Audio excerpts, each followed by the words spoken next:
Intinya manusia semuanya memiliki sudut pandang kebaikan dan keburukan. Ini terlepas dari baik dan benar, benar dan salah. Semua individu manusia punya sudut pandang. Ini menurut saya baik, ini menurut saya buruk. Sehingga di dalam perjalanan kehidupannya dia selalu mengejar sesuatu yang menurut dia baik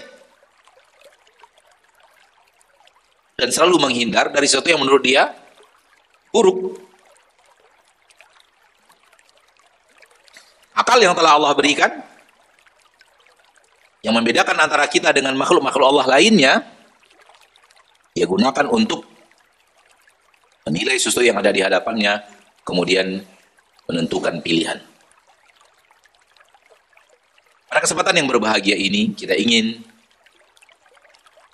mengajak kaum muslimin kepada beberapa poin yang ada dalam agama Allah. Ada dalam Al-Quran, ada dalam sunnah Nabi kita tercinta Sallallahu Alaihi Wasallam. Yang intinya adalah, belum tentu apa yang Anda katakan baik, itu adalah baik. Dan belum tentu apa yang Anda katakan buruk, itu adalah buruk.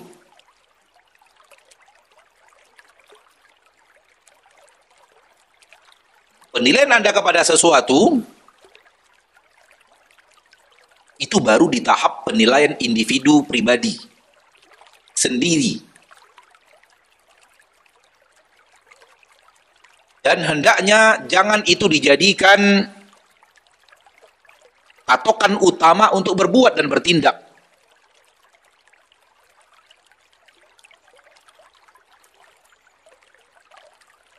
Karena sifat yang seperti ini bisa dimasuki oleh iblis. Dan iblis bermain di dunia itu. Bahkan iblis itu merubah yang baik menjadi buruk, yang buruk menjadi baik. Dan itu telah ia lakukan dan telah Allah tunjukkan kepada kita ketika dia menipu ayah kita Adam alaihi salam. Pemutarbalikan fakta 180 derajat. Pohon yang kalau Nabi Adam makan dari buahnya akan terusir dari surga, dinamakan iblis pohon khuldi. Dinamakan iblis pohon apa? Pohon khuldi. Umat Islam sekarang ini kalau ditanya Nabi Adam makan buah apa di surga, jawabannya buah khuldi. Salah. Penamaan itu buah khuldi, penamaan iblis. Itu bukan buah khuldi. Yang menamakannya buah khuldi, iblis, untuk menjebak Nabi Adam. Khuldi apa artinya? Kekal. Ini pohon kekekalan, ini buah kekal. Kalau engkau makan dari pohon ini, buah ini, engkau akan kekal di surga Allah. Jadi penamaan itu khuldi adalah penamaan iblis. Maka umat Islam jangan ikut iblis. Jangan ikut menamakan buah itu buah khuldi. Buah itu bukan buah khuldi. Lalu buah apa Ustaz? Saya nggak tahu. Tidak ada keterangan di dalam Al-Quran hadis yang ana ketahui bahwa apa nama buah itu.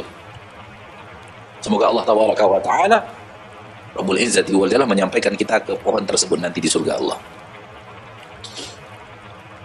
Nggak tahu nama pohonnya apa, nama buahnya apa, nggak tahu. Tapi iblis menamakannya khuldi. Untuk apa?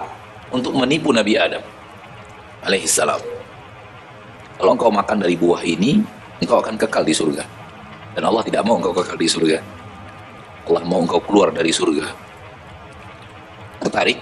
Hawa nafsu ingin, syahwat menginginkan kebaikan di surga Allah, dan takdir Allah Ta'ala segala-galanya. Nabi Adam akhirnya memakan dari pohon, yang dari buah pohon tersebut, yang akhirnya itulah pelanggaran yang beliau lakukan, yang dengannya malah beliau dikeluarkan dari surga Allah Ta'ala. Kalau hanya logika manusia, kalau hanya pengalaman hidup, kalau hanya adat istiadat yang digunakan untuk menilai kebaikan dan keburukan, masih besar kemungkinan iblis bermain di sana. Dan akan sulit bagi manusia berhadapan dengan iblis. Oleh karena itu Allah turunkan petunjuk. Oleh karena itu Allah turunkan hidayah. Allah turunkan syariat agar kemudian kita tahu mana yang baik dan mana yang buruk. Agar kemudian kita juga tahu ketika yang baik dikatakan buruk oleh manusia, itu tipu daya iblis. Dan ketika yang buruk dikatakan baik oleh manusia, hal yang sama. Maka jangan kembalikan kebaikan dan keburukan hanya kepada logika berpikir, hanya kepada warisan masa lalu, hanya kepada pendidikan dan pengalaman hidup. Dan wallahi, telinga ini pernah mendengar langsung dari orang yang menyampaikannya. Dulu saya fahamnya begini, kemudian suatu saat saya mengalami ini, akhirnya saya pindah. Disebabkan pengalaman ini, saya pindah pemahaman. Padahal pemahaman yang dulunya itu sesuai dengan apa yang diamalkan Rasul. Yang dulu yang dia tinggalkan itu, justru itu yang sesuai dengan apa yang diamalkan Rasul tercinta sallallahu alaihi wasallam dan diajarkan oleh Rasul tercinta. Justru itu yang sesuai dengan sunnah Rasulullah sallallahu alaihi wasallam yang wajib sebenarnya dijadikan uswatun hasanah. Tetapi karena pernah terjadi begini-begini dalam hidup saya, lalu saya dari situ membuat kesimpulan yang benar adalah yang ini, yang itu salah, lalu saya pindah. Subhanallah. Apa yang terjadi di sini? Pengalaman hidupnya lebih didahulukan dibanding ilmu yang datang kepada manusia dari Nabi kita tercinta Muhammad sallallahu alaihi wasallam. Yang pertama. Yang kedua, sering manusia itu ketika melihat itu adalah kebaikan, ketika Allah alihkan dia dari kebaikan yang dia inginkan itu, protes, nggak terima, nggak ridho.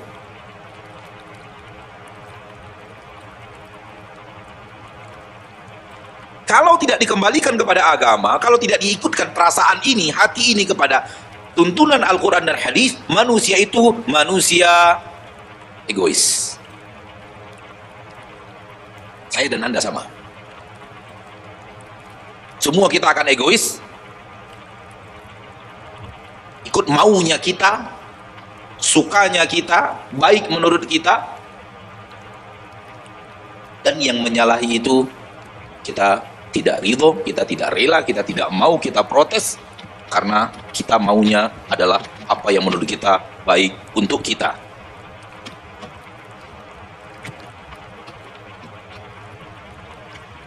Sampai-sampai apa yang menurut Allah terbaik pun kita tetap tidak mau terima.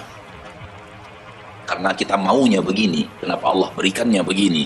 Kita maunya begini, kenapa Allah tidak kabul-kabulkan? Sampai manusia-manusia zaman sekarang dijadikan itu sebagai alasan untuk mengingkari keberadaan Allah. Salah satu alasan mereka mengatakan bahwa Allah tak ada, pengatur alam tak ada, pengatur alam semesta tak ada. Apa kata mereka? Salah satu argumentasi logika berpikir mereka yang salah dan keliru. Saya sudah sering meminta kepadanya tapi tidak dikabul-kabulkan, berarti dia tidak ada.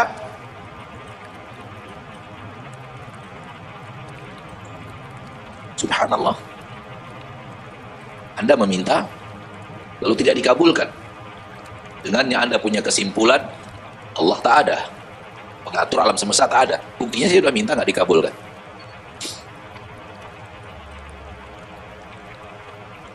Na'udzubillah, summa na'udzubillah min dzalik. Intinya adalah sampai saking egoisnya manusia, permintaannya kepada Allah yang tidak dikabulkan membuat dia mengatakan tak ada pengatur alam semesta.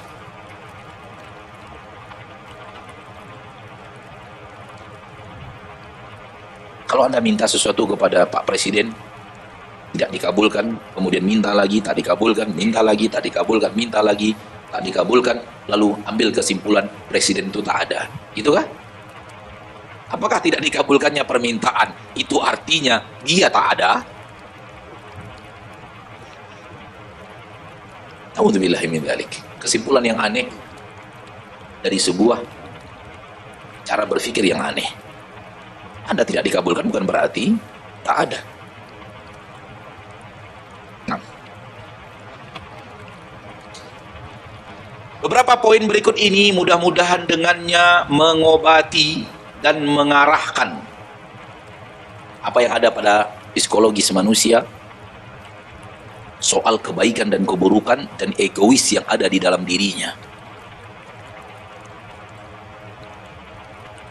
Dan egois yang ada di dalam dirinya ini bisa menjadi besar apabila dia bertemu dengan orang lain dengan tujuan yang sama, lalu membuat sebuah komunitas, lalu punya keinginan yang sama. Akhirnya egois komunitas.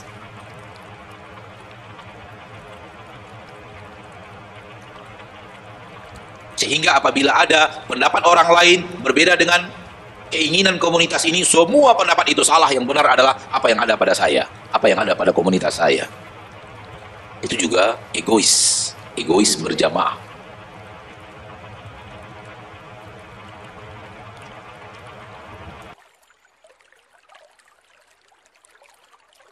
Berikut beberapa poin-poin yang ingin Anda sampaikan, ma'asyarul muslimin, ma'asyarul muslimat, rahimani wa rahimakumullah.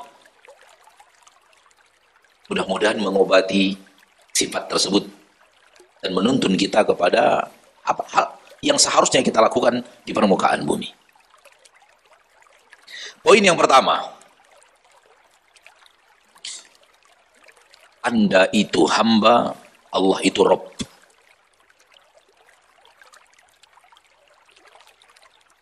Sadari bahwa engkau itu hamba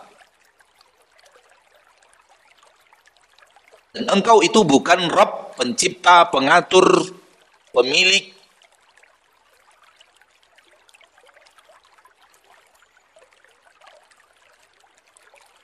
Setiap hari kita mendengarkan, setiap hari kita membaca, setiap hari kita wajib mengucapkannya, alhamdulillahi rabbil alamin, sekaligus iyyaka na'bud. Dua-duanya menunjukkan sesuatu hal kepada poin yang ingin Anda sampaikan di poin pertama ini. Yang Rabb siapa? Allah. Alhamdulillahi rabbil alamin. Rabb itu maknanya luas, tapi mencakup aneka ragam bahasan, dari hal yang terbesar sampai hal yang terkecil. Sampai saya sekarang berbicara itu, Rabb itu yang ngatur. Antum bisa hadir, Rabb yang ngatur. Antum bisa mendengar, Rabb yang mengatur. Antum bisa melihat, Rabb yang mengatur. Acara ini terjadi, terwujud, Allah yang ngatur. Walau ada usaha daripada kita, namun Allah yang menentukan segala-galanya. Dan sangat tidak tertutup kemungkinan adanya saudara-saudara kita ingin hadir, tapi Allah takdirkan dia tidak bisa hadir. Atau antum sudah hadir, ustadznya tak hadir. Ada. Atau sudah hadir ustadznya, sudah hadir jamaahnya, setelah itu kena usir. Gak jadi juga. Jemaah sudah datang, ustadz sudah datang. Allah takdirkan tidak, ya tidak. Setiap hari loh, setiap hari Rabbul Alamin itu Allah. Rabbul Alamin adalah Allah. Rabbul Alamin adalah Allah. Kita apa? Iyyaka na'bud, kami hambamu. Ini poin yang sangat teramat penting, saudaraku. Anda sadari bahwa diri Anda itu yang diatur oleh Rabbul Alamin.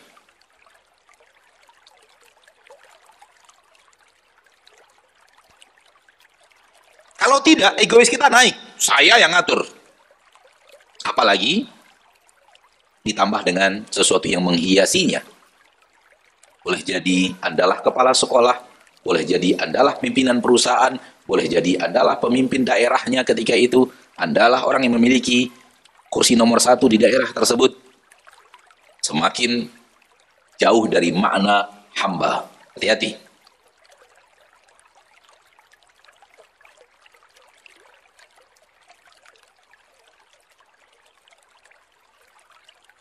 Jadi sadar terus bahwa Allah itu Rabb. Dia yang mengatur seluruh yang ada di langit dan di bumi. Apalagi saya yang sangat kerdil ini. Dia yang ngatur. Saya ini hamba yang harus patuh dan taat kepada perintah dan larangannya. Dan harus patuh kepada apa yang dia putuskan dalam hidupku. Jadikan ini sesuatu yang selalu ada dan tertanam di dalam jiwa kita, di dalam hati kita, untuk hidup di permukaan bumi kalau ingin sesuai dengan syariat. Poin yang pertama mengarahkan kita kepada titik di mana kita mengikuti keinginan Allah. Aku adalah hamba, dia adalah Rabb. Aku harus patuh kepada perintah Rabb. Sehingga dia yang menentukan kepada kita, ini yang baik kerjakan, ini yang buruk tinggalkan.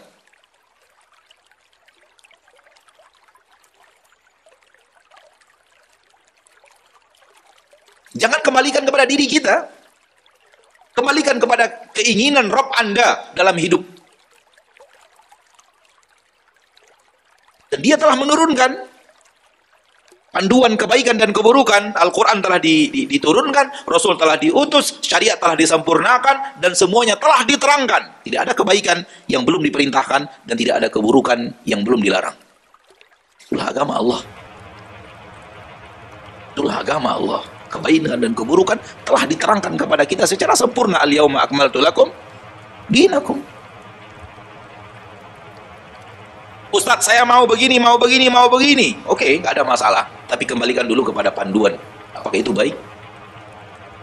Baik, silakan. Buruk, tinggalkan. Karena apa yang menurut Anda baik, ternyata dilarang di dalam agama, dalam agama Allah oleh Rabb Anda, di dalam agama Allah, dalam agama ini, maka sebenarnya Anda telah tertipu oleh iblis. Sesuatu yang Anda anggap baik di dalam agama itu dilarang, itu artinya buruk.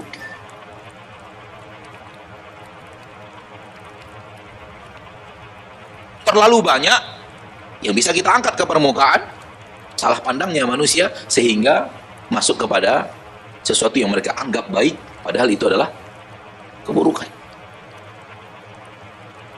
Terlalu banyak. Terlalu banyak.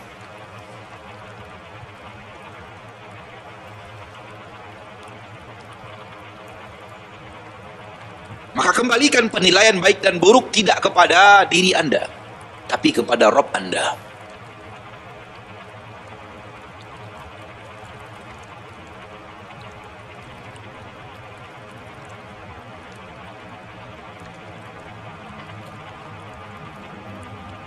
Di dalam kitab para ahli ilmu, para ulama mengatakan, agama ini Allah turunkan. Satu, untuk mengantarkan manusia kepada masalih, mengantarkan manusia kepada maslahat-maslahat dalam hidup mereka. Dua, menjauhkan manusia dari mafasid, dari hal-hal yang akan merusak mereka. Jadi agama ini Allah turunkan, tujuannya adalah untuk mendatangkan maslahat dan menjauhkan manusia dari mudarat. Dan yang paling tahu maslahat dan mudarat itu adalah Allah Subhanahu wa ta'ala. Hal yang menurut manusia maslahat boleh jadi mudarat, hal yang menurut manusia mudarat boleh jadi manfaat. Kenapa? Karena Allah yang paling tahu maslahat dan mudarat untuk manusia.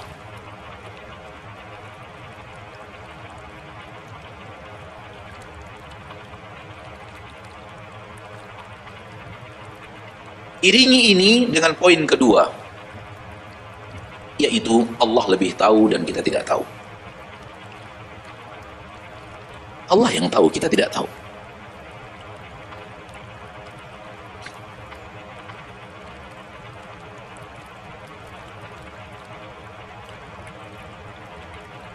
Pertama, manusia itu hanya tahu keinginan dirinya, dan dia tidak tahu akibat dari keinginan itu apa.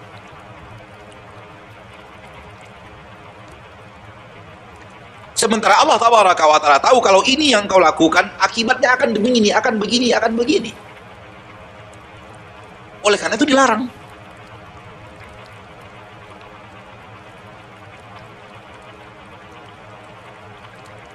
Manusia ketika ingin menginginkan sesuatu dan ingin mewujudkan yang satu yang baik menurut dia, boleh jadi sudah terpengaruh oleh bisikan iblis.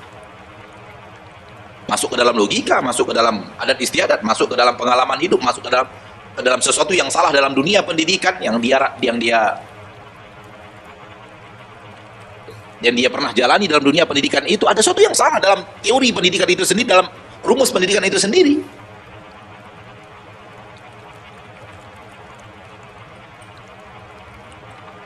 Karena segala sesuatu yang tidak dalam jalur yang diturunkan Allah dalam syariat, iblis bisa bermain. Iblis bisa bermain. Oleh karena itu hadis yang sahih dari Imam Bukhari, Abdullah bin Mas'ud mengatakan ketika Nabi membuat jalan yang lurus dan membuat jalan yang banyak di kiri dan di kanannya, dan Nabi mengatakan inilah jalanku yang lurus, satu jalan yang lurus. Adapun jalan-jalan yang lain ada syaitan yang mengajak kepada jalan tersebut. Hanya satu jalan yang syaitan tidak bisa bermain di situ, iblis nggak bisa bermain di situ. Jalan yang diajarkan Allah kepada Nabi yang tercinta, jalan yang lurus yang kita minta di dalam ihdinas siratal mustaqim. Dan ihdinas siratal mustaqim adalah jalan yang pernah di jalan yang Rasul kita pernah berjalan di atas jalan itu dengan rekomendasi dari Allah dalam surat Yasin, innaka laminal mursalin ala siratim mustaqim. Rasul telah berjalan di atas jalan itu, dan Allah juga merekomendasi bahwa Nabi Muhammad SAW mengajak manusia ke jalan itu dalam surat Asy-Syura kalau Allah tidak khilaf, wa innaka latahdi ila siratim mustaqim, engkau benar-benar telah mengajak manusia ke jalan yang lurus. Jadi kita minta jalan yang lurus kepada Allah, Rasul dinyatakan telah di atas jalan yang lurus itu, dan Allah mengatakan Nabi Muhammad SAW mengajak manusia kepada jalan yang lurus itu, itulah jalan yang lurus, inilah jalanku yang lurus, kata Nabi. Adapun jalan yang banyak yang ada di kiri dan kanan ini, tidak ada satu jalan pun melainkan ada syaitan yang mengajak manusia untuk masuk ke jalan itu. Artinya apa? Hanya ada satu jalan yang syaitan dan iblis dan syaitan tidak bisa bermain di sana. Itu syariat. Apapun yang selain syariat, pengalaman, pendidikan, kecerdasan, adat istiadat, dan rumus-rumus hidup yang beraneka ragam, semua itu bisa jadi sesuatu yang mainan iblis. Hati-hati.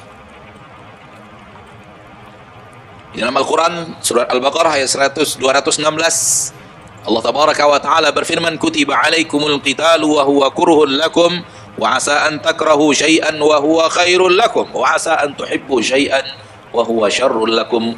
Lalu Allah tutup dengan, wallahu ya'lamu wa antum la ta'lamun. Telah diwajibkan untuk kalian jihad, berperang di jalan Allah Tabaraka wa Ta'ala, wa huwa kurhun lakum, dan itu kalian tidak sukai. Wa asa an takrahu syai'an, boleh jadi ada sesuatu yang kalian tidak sukai, wa huwa khairul lakum, itu lebih baik untuk kalian. Yang tidak kalian suka itulah, disitulah kebaikan. Oleh karena itu Allah suruh, karena di dalamnya ada kebaikan. Wa asa an tuhibbu syai'an wa huwa syarrul lakum, dan boleh jadi ada sesuatu yang kalian cintai padahal itu adalah buruk untuk kalian. Ayat Allah tutup dengan wallahu ya'lamu wa antum la ta'lamun. Itu poin kedua yang kita katakan tadi. Yang tahu itu adalah Allah, sementara kita tidak tahu. Antum baca surah Al-Kahfi, ada 3 kisah Nabi Musa dan Nabi Khidir yang ketiga-tiganya secara zahir buruk untuk keadaan itu, secara zahir.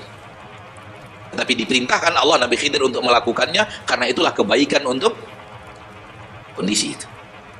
Pertama apa? Nabi Khidir merusak kapal. Ada bagian kapal yang dibocorkan, bukan bagian yang ke air ya. Kalau ke air tenggelam. Tapi ada yang dirusak, ada yang dilobangi. Nabi Musa protes. Ada apa? Kenapa engkau bolongi kapal ini? Ini bisa masuk air, bisa tenggelam mereka. Ternyata itu yang terbaik untuk pemilik kapal. Karena kalau kapalnya tidak dirusak, ada yang dicacatkan, maka kapal itu di dermaga akan dirampas oleh raja yang zalim, karena melihat cacat nggak jadi diambil.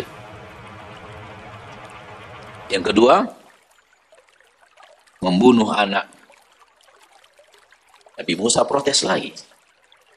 Kecil, nggak dibunuh, ada apa? Ternyata Allah tahu, Allah perintahkan. Ternyata itu perintah Allah, Allah tahu, lalu Allah perintahkan. Anak ini kalau besar akan menarik orang tuanya kepada kekufuran. Dan orang tua ini orang tua yang saleh, Allah jaga orang tua ini. Allah yang maha tahu. Dan Allah akan gantikan untuk mereka anak yang akan berbakti kepada mereka. Yang satunya lagi penduduk kampung yang bakhil. Kamu minta diberikan hak, kamu tidak diberikan. Dalam keadaan lapar dan lelah, ada sebuah dinding yang sudah mau jatuh dibenarkan oleh Nabi Khidir tanpa minta upah. Padahal kaum telah bakhil kepadanya. Anda yang kau minta upah sehingga kita bisa, ternyata itu adalah kebaikan karena anak yatim yang orang tuanya saleh dan di bawahnya ada harta yang akan Allah berikan kepada si anak pada waktunya. Ala kulli hal, zahir penampakan awal adalah buruk, namun di dalamnya ada maslahat, maka Allah perintahkan dan Allah datangkan Nabi Khidir dan Nabi Musa untuk melakukan itu di keadaan tersebut. Ala kulli hal, wallahu ya'lamu wa antum la ta'lamun. Oleh karena itu, apapun yang terjadi dalam dirimu, kehidupanmu, biografi hidupmu, dan sesuatu yang Anda hadapi di permukaan bumi ini, masyaallah muslimin, kalau terjadi sesuatu yang tidak kita inginkan, kembalikan kepada ayat ini. Allahu ya'lamu wa antum la ta'lamun. Allah yang tahu, saya tidak tahu. Asa an tuhibbu syai'an wa huwa syarrul lakum. Boleh jadi sesuatu yang saya inginkan itulah yang buruk untuk saya. Wa asa an takrahu syai'an wa huwa syarrul lakum. Boleh jadi ada sesuatu yang buruk yang terjadi pada diri kalian, maka ternyata itu adalah kebaikan untuk kalian. Tidak sedikit dalam hidup kita yang singkat ini, kita bertemu beberapa orang yang mendapatkan hidayah dalam penjara. Yang dapat hidayah di mana? Di mana? Di dalam penjara. Ada kejadian dalam hidupnya, ada sesuatu yang terjadi dalam hidupnya, dan akhirnya diputuskan masuk penjara. Dan tak ada yang merasakan pedihnya hidup di penjara, kecuali orang yang sudah di penjara. Kalau kita ini ngomongnya enak, masuk penjara, kita nggak pernah merasakan pedihnya dalam penjara. Saya sekali ngomong lah sama orang yang pernah masuk penjara. Gimana sih penjara itu? Apa sih perasaan di dalam, bagaimana merasa diri dikurung, nggak bebas begitu. Intinya adalah datang kepadanya musibah besar menurut dirinya. Anak-anaknya namanya tercemar, istrinya nama tercemar, si bapak masuk penjara. Apalagi kalau sampai masuk ke dalam media sekarang ini yang sangat dimudahkan Allah menyebar. Padahal belum tentu juga yang masuk penjara pasti orang jahat. Boleh jadi difitnah, boleh jadi, dan yang lainnya. Ala kulli hal, intinya adalah terjadi hal yang pada dirinya buruk, masuk penjara. Ternyata di penjara itulah hidayah datang. Dan keluar dari penjara, dia kembali ke jalan Allah. Awalnya tidak kenal masjid, menjadi kenal masjid. Awalnya tidak kenal kajian, jadi kenal pengajian. Awalnya tidak kenal majelis taklim, menjadi penggerak majelis taklim, bahkan menjadi orang-orang yang berbuat hal yang banyak untuk agama Allah Subhanahu wa ta'ala, bahkan sampai ke luar negeri. Di antara mereka yang dakwahnya sampai ke luar negeri, dari Indonesia ini dia berdakwah dan dakwahnya diterima di luar negeri, pernah masuk penjara. Di penjara dia dapat hidayah. Tak perlu kita sebut siapa orangnya, walau kalau Anda sebut mungkin antum tahu nama-nama, amin, tidak perlu disebut. Intinya adalah dalam penjara lah, dalam terali penjara lah mereka mendapatkan, dalam jeruji penjara lah mereka mendapatkan hidayah. Maka kaidahnya adalah musibah. Kaidahnya adalah musibah yang menimpamu, musibah dunia yang menimpamu, yang dengannya Allah berikan hidayah, itu adalah kebaikan. Musibah dunia yang menimpamu, yang dengannya hidayah menyapamu, itu adalah kebaikan. Dibanding Anda lanjutkan hidupmu yang tanpa hidayah datang dalam hidupmu.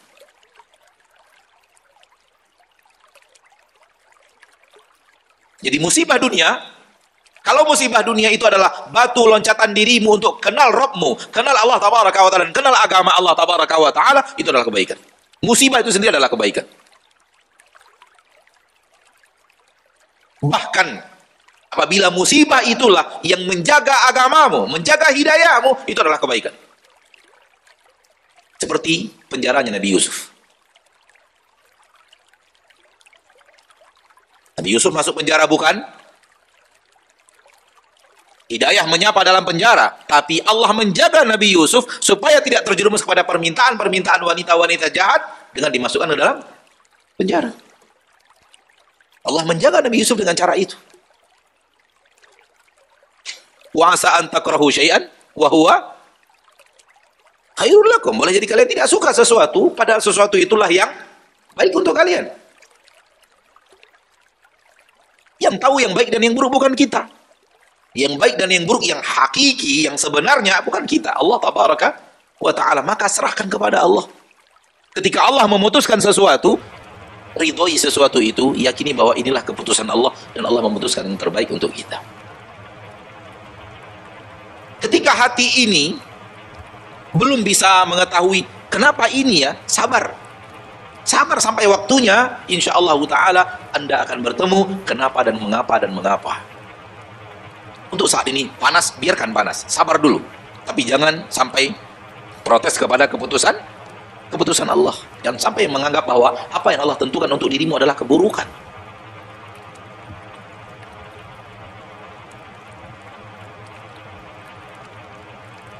Suatu hari sekitar tahun 2012 atau 12 lebih kurang,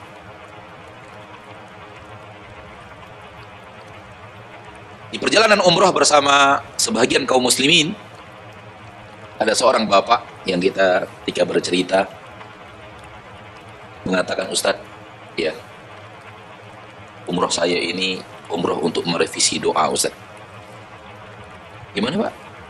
Umroh saya untuk revisi doa. Maksudnya apa? Saya ini, Ustadz, orang yang sudah salah berdoa di Raudhah. Saya semakin bingung. Apa sih maksud Bapak? Kita dengerin aja. Terus, dulu Ustadz, saya punya anak pertama perempuan, anak kedua perempuan. Nah, minta ya Allah kasih anak laki-laki, minta anak laki-laki. Lahir lagi anak yang ketiga, perempuan lagi. Ya Allah minta anak laki-laki, minta anak laki-laki. Istri hamil, lahir lagi anak yang keempat, laki-laki lagi. Perempuan lagi. Minta lagi, ya Allah minta anak perempuan, ya Allah minta anak laki-laki, ya Allah lahir lagi anak yang kelima, lagi-lagi perempuan. Ketika itu saya pergi berhaji, saya berdoa di Raudhah. Doa saya seperti ini, ya Allah berikan saya anak laki-laki, karena saya benar-benar ingin punya anak laki-laki, ya Allah, walaupun anak laki-laki yang doyan berantem. Begitu dong. Pulang haji, istrinya hamil, lahir anak laki. Masya Allah, Ustaz. Setiap saya dipanggil ke sekolah dari SD, itu semua 100% urusan berantem. Setiap saya ke kantor polisi, setelah dia besar, itu pasti urusannya urusan berantem. Gak ada urusan lain. Jadi, teringat oleh saya, kayaknya saya salah doa. Makanya saya umroh lagi sekarang, mau revisi doa.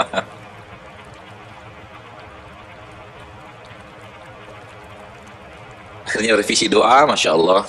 Revisi doa, ya Allah. Ya. Subhanallah. Pulang. Ya mudah-mudahan dikabulkan Allah doanya. Karena setahun setelah itu, anaknya umroh bareng saya. Anak yang dikatakan si bapak itu umroh bareng saya. Dan sepulang umroh, kita sering lihat dia di pengajian. Mudah-mudahan gak berantem lagi. Kita hanya sampaikan kepada Allah kemauan kita. Dan kita tidak tahu kalau apa yang terjadi. Wallahu ya'lamu wa antum la ta'lamun. Kalau Allah berikan kepada kalian, lalu kalian menderita, kalian tidak akan tahu. Biarkan Allah yang memutuskan. Biarkan Allah yang memutuskan untuk hidupmu. Toh pada dasarnya engkau adalah makhluk hamba yang di bawah aturan Allah. Alam ini akan bergerak, berbuat, terjadi di dalamnya sesuai dengan kehendak penciptanya, bukan kehendak dirimu. Camkan itu baik-baik. Alam ini akan berbuat, terjadi apa yang terjadi di alam ini akan terjadi, dia akan patuh kepada perintah Robnya, bukan perintah Anda.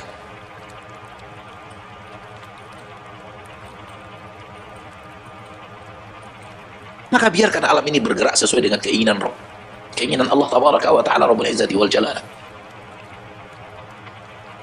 Dan Allah tabaraka wa ta'ala telah berkehendak pertolongan datang setelah kesulitan, kemudahan datang setelah kesempitan. Allah berkehendak begitu. Nanti ada satu lagi bahasan di bawah insyaallah taala. Intinya adalah serahkan kepada Allah. Jangan serahkan kepada keinginan kita. Belum tentu keinginan kita itulah yang baik.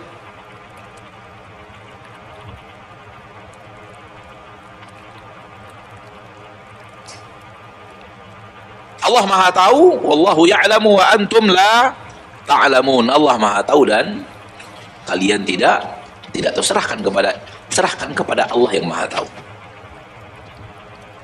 Kalau toh pun pada dasarnya belum diberikan kemauan kita, bersabar. Jangan tergesa-gesa. Karena mengambil sesuatu ketika belum waktunya, itu juga keburukan. Sesuatu yang belum matang lalu telah dipetik, itu juga bukan kebaikan. Maka Allah yang Maha tahu dan Allah yang Maha mengatur, dan biarkan Allah yang mengatur. Para sahabat ridwanullahi alaihim ajma'in dijanjikan oleh Nabi SAW kemenangan. Bahkan dijanjikan oleh Nabi SAW di kota Mekah, mereka umat Islam ini pasti akan menguasai Persia dan Romawi. Namun sudah 10 tahun lebih masih teraniaya, masih teradab, ada yang terbunuh, ya atau tidak? Padahal Nabi menjanjikan SAW kemenangan. Islam ini akan menang. Agama yang kita yakini ini akan menguasai dunia, bahkan Persia dan Romawi akan tunduk kepada. Namun realita di kota Mekah masih tertindas dan ditindas, dianiaya dan seterusnya, sampai mereka datang kepada Nabi SAW bertanya, mata Nasrullah, kapan datang pertolongan Allah? Jawaban Nabi, kalian itu terlalu tergesa-gesa. Innakum qaumun tasta'jilun, kalian itu tergesa-gesa minta pertolongan Allah. Biarkan Allah yang ngatur kapan Allah memberikan pertolongan itu. Jangan tergesa-gesa. Allah ketika berjanji akan memberikan pertolongan pasti, namun biarkan Allah yang ngatur kapan datangnya. Sesungguhnya kaum-kaum sebelum kalian pakai besi yang ada parutannya, lalu diparut dagingnya sehingga berpisah antara daging dan tulang. Daging keluar, tinggal tulang saya di badan ini. Dan ada yang digergaji dari kepalanya, dan itu tidak membuat mereka meninggalkan agama Allah Subhanahu wa ta'ala. Kalau kalian sekarang saja kalian sudah minta ini, minta itu, minta pertolongan dari Allah tabaraka wa ta'ala, innakum qaumun tasta'jilun, kalian terlalu tergesa-gesa. Nabi yakin akan janji Allah, biarkan Allah yang mengatur. Kita harus yakin dengan pertolongan Allah, biar Allah yang mengatur. Oleh karena itu, apapun yang terjadi dalam hidup kita ini, kalau seandainya tidak sesuai dengan yang kita inginkan, ridho dengan keputusan Allah. Karena Allah Maha tahu dan kita tidak tahu. Poin berikutnya.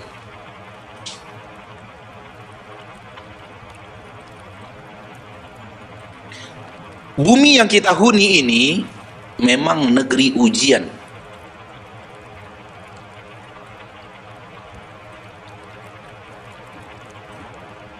Bukan negeri kenikmatan.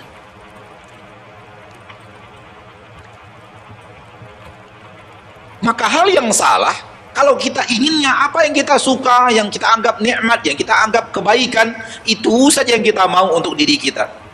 Nggak akan dapat di dunia ini. Nggak akan dapat. Karena memang bukan ini negerinya.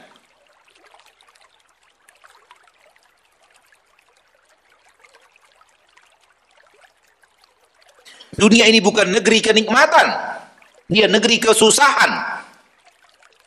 Dunia ini bukan negeri pembalasan dari kebaikan, namun negeri ini adalah negeri bertungkus lumus untuk mencapai kebaikan. Itulah takdir dunia. Maka ketika Anda mencari sesuatu yang menurut Anda yang baik terus di negeri ujian, salah tempat hidup. Salah apa? Salah tempat hidup. Atau salah bersikap di tempat yang salah. Allah berkehendak negeri yang serba nikmat itu akhirat, surga. Itu yang diinginkan Allah. Dan untuk mencapai surga itu ada negeri yang namanya negeri ujian. Itulah dia sekarang ini. Di negeri ujian Anda ingin mendapatkan kebaikan serta kebaikan serta kebaikan serta kebaikan, dan Anda ingin terhindar dari serta aneka ragam keburukan, aneka ragam keburukan, aneka ragam keburukan. Salah tempat, bukan di sini tempatnya. Paham yang Anda maksud? Nabi Adam Allah turunkan ke permukaan bumi karena membalas kebaikan yang beliau lakukan atau menghukum karena kesalahan yang beliau lakukan? Yang mana satu? Yang pertama atau yang kedua? Kalau ada apa di negeri hukuman, antum mencari kenikmatan? Ayolah. Saya ulangi. Nabi Adam, Allah turunkan dari sana ke sini, dari surga ke bumi, walaupun ada khilaf di kalangan para ulama itu surga, apakah surga yang akan dimasuki manusia nanti di hari akhirat atau ada surga yang lain? Itu ada khilaf di kalangan para ulama. Ada khilaf, walaupun yang sahih adalah surga itu juga. Namun ada khilaf, apakah surga itu atau tidak? Kita nanti, semoga kita salah satu di antaranya. Manusia nanti pasti masuk surga, manusia pasti masuk surga. Apakah surga itu, dari surga itu Nabi Adam diturunkan, atau ada surga yang bukan surga itu? Ada khilaf di kalangan para ulama, akan tapi yang paling kuat insya Allah adalah surga itu juga. Beliau diturunkan dari surga ke bumi karena penghargaan atas amal, balasan kebaikan atas amal yang beliau lakukan, atau hukuman atas kesalahan. Hukuman atas kesalahan. Berarti ini negeri apa untuk Nabi Adam? Itulah nasib kita. Terima nasib. Kita memang sedang hidup di negeri ujian, negeri hukuman. Nabi Adam diturunkan ke sini karena dihukum dari kesalahan yang beliau lakukan. Maka bukan di sini tempatnya untuk mencari kenikmatan. Ini tempat untuk bertungkus lumus. Ini tempat untuk berbuat dan berbuat. Ini tempat kepedihan untuk kebaikan. Begitu yang Allah takdirkan. Begitu yang Allah takdirkan. Coba lihat biografi Nabi Nuh, lihat biografi Nabi Ibrahim, lihat biografi Nabi Musa, lihat biografi Nabi Isa, lihat biografi Nabi Yahya, Nabi Zakaria, lihat biografi Nabi Muhammad sallallahu alaihi wasallam. Betapa banyaknya kepedihan yang Allah berikan dalam kehidupan mereka yang tidak ada apa-apanya dengan kepedihan kita sekarang ini. Padahal mereka adalah orang-orang yang sangat dicintai Allah tabaraka wa ta'ala Rabbul Izzati wal Jalalah. Karena itu memang sunnatullah di permukaan bumi. Innallaha idza ahabba qauman ibtalahum. Allah kalau sudah mencintai suatu kaum, Allah uji mereka. Allah berikan kepada mereka kepedihan. Kenapa? Karena pahala terbesar di akhirat, pahala terbanyak di akhirat, pahala sabar. Innama yuwaffas sabiruna ajrahum bighairi hisabin. Sesungguhnya di akhirat Allah akan curahkan pahala untuk orang-orang yang sabar tanpa dihisab-hisab. Tanpa dihisab-hisab. Tanpa takaran. Dari Allah yang maha pemberi, yang maha dermawan, yang maha pemberi rezeki, yang maha pengasih dan penyayang, yang maha kaya. Pahala sholat nih takarannya, pahala puasa nih takarannya, pahala zakat nih takarannya, pahala infak nih takarannya, pahala majelis taklim nih ada baik takaran. Namun giliran sabar tanpa ditakar-takar. Oleh karena itu, kenapa orang yang banyak menderita di dunia lah yang akan pertama kali masuk surga dibanding yang lainnya. Namun permasalahannya kita nggak maunya begitu. Saya maunya Ustaz, dunia nyaman-nyaman aja. Di akhirat surga Ustaz. Itu kan maunya kita karena egois tadi loh. Cobalah tanya umat Islam ini, mayoritas. Bagaimana hidup yang terbaik? Yang terbaik ya, kita bicara terbaik ya. Mereka katakan begini, dunia kaya raya, di akhirat masuk. Itulah yang terbaik. Sebenarnya bukan yang terbaik, itu maunya Anda. Allah itu bukan yang terbaik. Itu maunya Anda begitu. Hidup di dunia kaya raya, di akhirat masuk surga. Jadi Rasul nggak dapat yang terbaik. Menurut kaedah Anda, kalau itu yang terbaik, Rasul di luar kaedah dirimu. Berarti Rasul yang terbaik. Sementara beliaulah uswatun hasanah.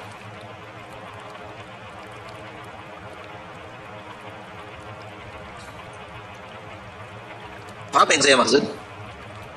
Kita coba fokuskan kepada kalimat terbaik. Coba fokuskan kalimat terbaik. Harusnya kalau terbaik, Rasul sallallahu alaihi wasallam nomor 1. Ya atau tidak? Sekarang kaidah terbaik menurut kita dan menurut banyak umat Islam terbaik ya. Terbaik. Dunia kaya raya, ningrat luar biasa, miliarder luar biasa, di akhirat masuk surga. Itu yang terbaik. Rasul tak termasuk, berarti Rasul tak terbaik. Begitukah?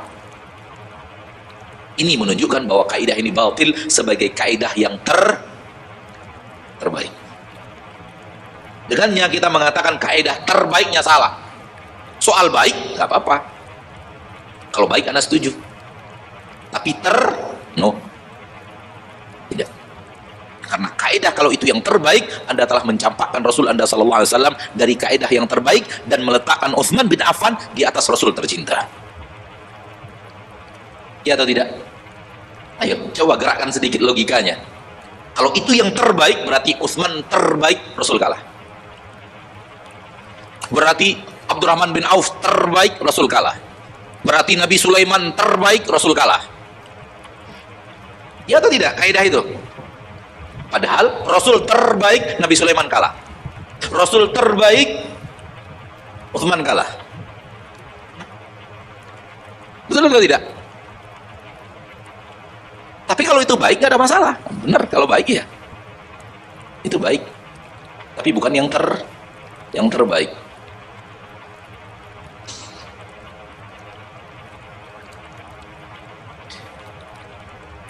Maka negeri Anda ini negeri ujian, negeri kepedihan, negeri yang datang di dalamnya musibah, negeri yang datang dalam negaranya, di dalamnya problematika kehidupan, negeri yang di dalamnya Anda harus menangis, negeri di dalamnya Anda harus meringis, negeri yang di dalamnya Anda harus merintih, negeri yang di dalamnya Anda harus menderitakan sakit, menderita sakit itu, merasakan derita sakit itu. Itulah negeri ini negeri yang seperti itu. Walau di dalamnya ada juga tawa, walau dalamnya ada juga bahagia, namun dia bercampur dengan kesedihan, kepedihan, dan semua orang merasakannya tanpa terkecuali. Anda ketika ditimpa musibah, kesalahan Anda adalah melihat orang lain yang tidak ditimpa musibah tersebut. Contoh, musibah yang ada pada Anda misalnya tak punya anak. Musibah atau tidak? Musibah. Karena kita merasa hidup kita sempurna kalau seandainya diberikan Allah Tabaraka wa Ta'ala keturunan. Karena menurut kita orang yang tidak memiliki keturunan punya kekurangan dalam hidupnya. Kesalahan kita adalah mata kita itu selalu menatap orang yang ada anak.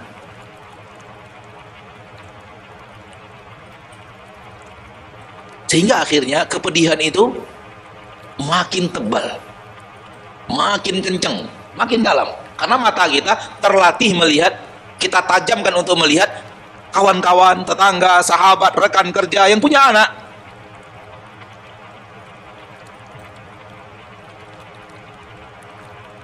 Akhirnya makin terasa, makin dalam.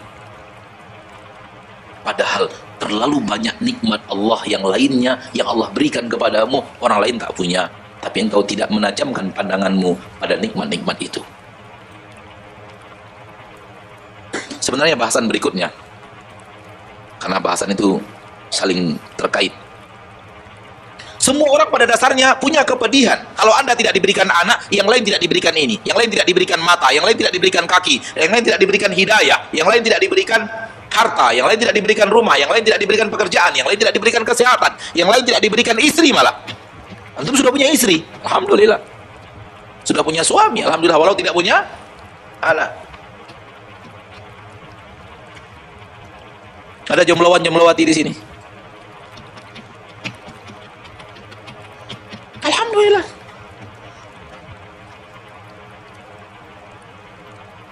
Semua kita yang ada di sini semuanya punya masalah, semua punya problematika hidup.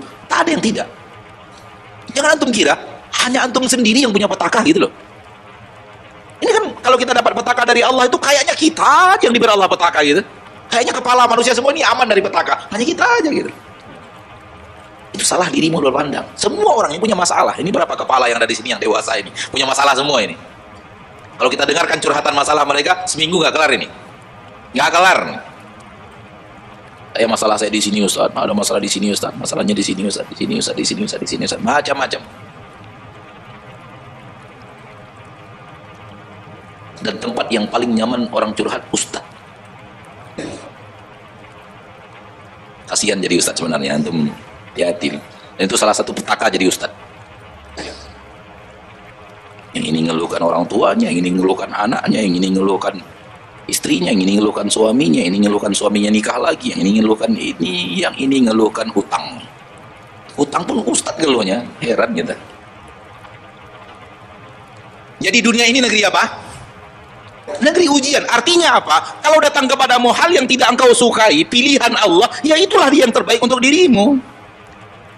Allah tahu, engkau tidak tahu negeri ini negeri ujian. Allah ingin memberikan kepadamu ujian. Sabarlah dan yakinlah di balik kesabaranmu ada pahala besar yang menanti. Allah menguji kita, semua kita diuji dengan dua hal. Diuji dengan sesuatu yang membutuhkan sabar dan diuji dengan sesuatu yang membutuhkan syukur. Semua kita dapat uji yang sama. Sama. Jangan kira bahwa kita aja yang diuji oleh Allah untuk bersabar, yang lain diuji untuk bersyukur. Enggak, salah. Semua manusia punya jatah ujian sabar, punya jatah ujian syukur. Anda bisa tak bersabar atas yang saya berikan kepadamu? Anda bisa tak bersyukur terhadap sesuatu yang saya berikan kepadamu? Semua kita dapatkan itu tanpa ada yang tidak mendapatkannya.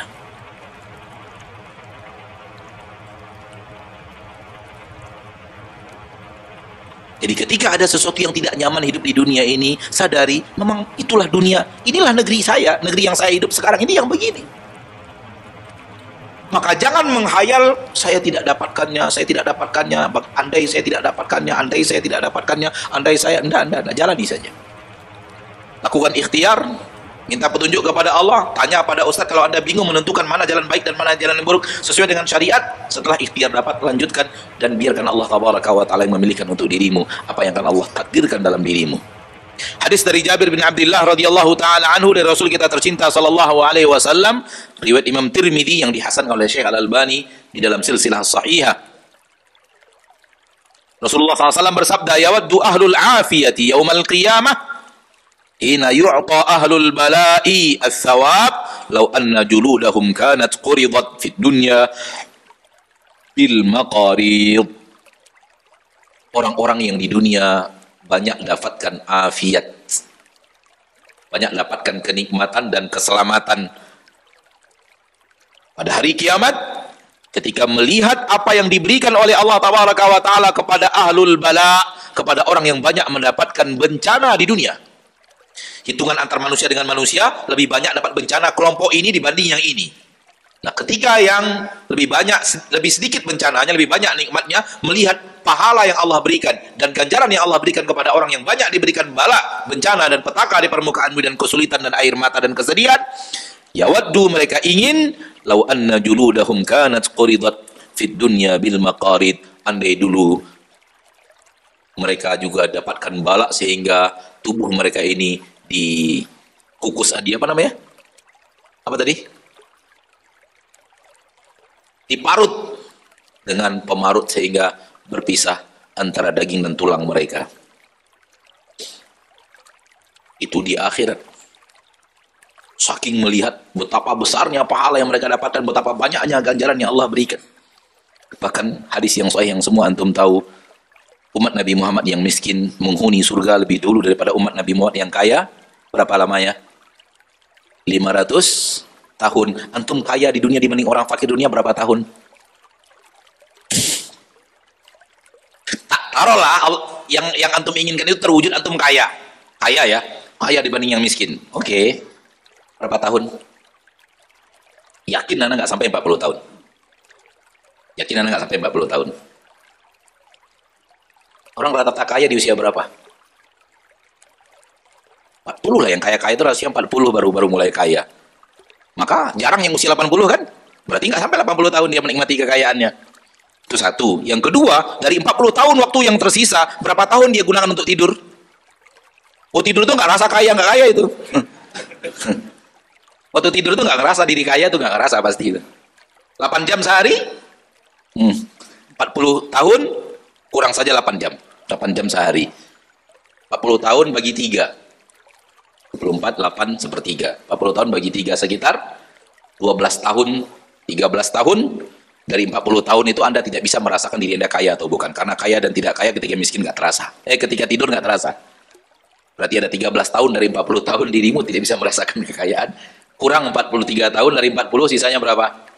27 tahun doang merasakan kaya.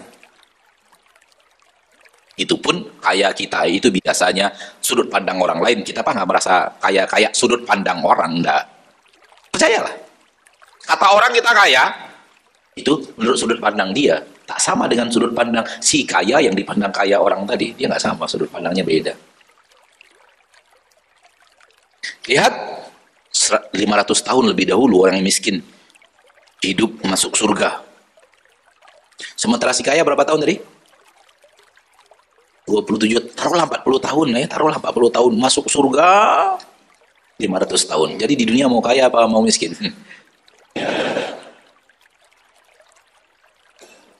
Berikutnya sebenarnya tadi sudah saya sampaikan tapi tidak dijadikan poin. Selalulah memandang yang di bawah, jangan memandang yang di atas. Dengannya Anda akan bersyukur kepada Allah atas nikmat yang Allah berikan kepadamu, dan bersabar atas musibah yang diberikan kepadamu. Ternyata nikmat yang Allah berikan kepada Anda banyak orang yang tidak mendapatkannya, dan ternyata musibah yang diberikan kepada Anda banyak orang yang dapat musibah lebih besar daripada musibah itu. Maka Nabi SAW dalam hadis yang sahih mengatakan, unzuru ila man huwa asfala minkum, selalulah lihat kepada orang yang di bawah kalian, wala tanzuru ila man huwa fawqakum, jangan rajin melihat orang yang di atas kalian, fahuwa ajdaru alla tazdaru ni'matallahi alaikum, itu nanti akan membuat kalian mudah untuk tidak menyepelekan nikmat Allah kepada kalian. Jadi bersyukur kepada nikmat Allah mudah didapatkan manakala kita melatih untuk selalu melihat ke bawah. Oleh karena itu, Allahu a'lam, ini dari saya saja ya, mata itu lebih nyaman kalau dilihat ke bawah, pegel kalau lihat ke atas. Ya enggak? Mata ini yang saya maksud tuh, mata ini. Nyamannya kalau lihatnya ke bawah. Coba lihat ke atas terus kalau nggak pegel. Hal yang sama mata yang ada di sini. Mata yang ada di sini, kalau lihatnya ke bawah terus bersyukur dia. Nyaman hidupnya. Tapi kalau lihatnya ke atas terus pegel.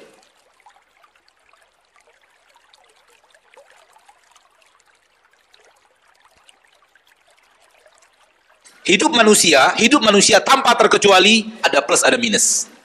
Tanpa terkecuali. Siapapun Anda, apapun posisi dirimu, dimanapun engkau ada plus ada minus. Tugas Anda adalah lihat yang plus. Tajamkan mata kepada melihat yang itu adalah plusnya kita. Dan tumpulkan kepada sesuatu yang itu adalah minusnya kita. Jangan terbalik. Jangan mata itu ditajamkan melihat kepada minusnya kita dan ditumpulkan untuk melihat plusnya kita. Bahasa lain. Tajamkan matamu kepada apa yang Allah berikan kepadamu, tidak Allah berikan kepada orang lain. Tajamkan matamu untuk melihat apa yang Allah berikan kepadamu yang tidak Allah berikan kepada orang lain. Ke situ hendaknya ditajamkan mata. Jangan tajamkan mata melihat apa yang Allah berikan kepada orang lain yang tidak Allah berikan kepadamu.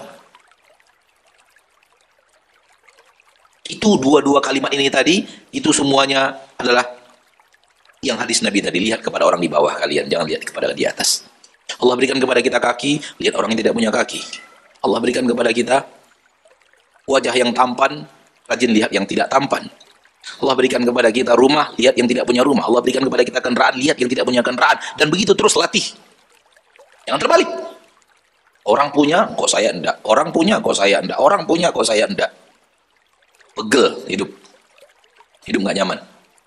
Dan Allah Tabaraka wa Ta'ala ingin kita hidupnya nyaman.